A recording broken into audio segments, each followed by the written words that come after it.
এইসব product sell করবো, কিন্তু এখন যেহেতু সুপার মার্কেটগুলোতে এসছে, যারা মনে অজি বা যাদের আসলে ওই টেন্ডেন্সিটা নাই যে তারা ইন্ডিয়ান স্টোরে গিয়ে শপিং করবে, তারা কি করবে, তারাও কিন্তু দেখবে, দেখে মনে হবে আচ্ছা দেখি তো একটু টেস্ট করে দেখি, যেহেতু সুপার মার্কেট আছে, কারণ ম্যাক্সিমাম খাবে ওই লালটা খায় না, লালটা খাবে না,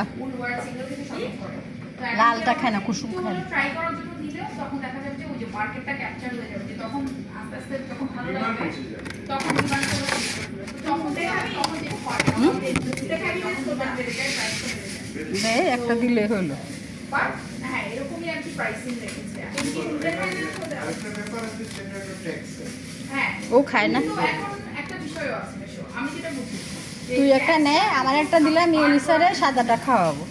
যারা যখন মানে এক্সপোর্ট করছে বা এখানে ইম্পোর্ট করছে, তারা কিন্তু একসাথে যতগুলো প্রোডাক্ট আছে সেগুলোর উপরে ওভারঅল ট্যাক্স দিচ্ছে, প্রতিটা আইটেমের উপর দিচ্ছে না। হ্যাঁ কথা সত্য যে প্রতিটা আইটেমের ওদেরকে ডিস্ট্রিবিউট করতে হবে ওদের ওই কস্টিংটা। হ্যাঁ ট্যাক্স তো ডেফিনেটলি দিতে হবে, কারণ লিগাল ওয়ে আপনি কিছু বিশ্বাস করবেন না, যে ম্যাগির মশলা আছে না, যেগুলো অলমোস্ট ফ্রিতেই পাওয়া যায় ম্যাগি, ওগুলো ওরা এখানে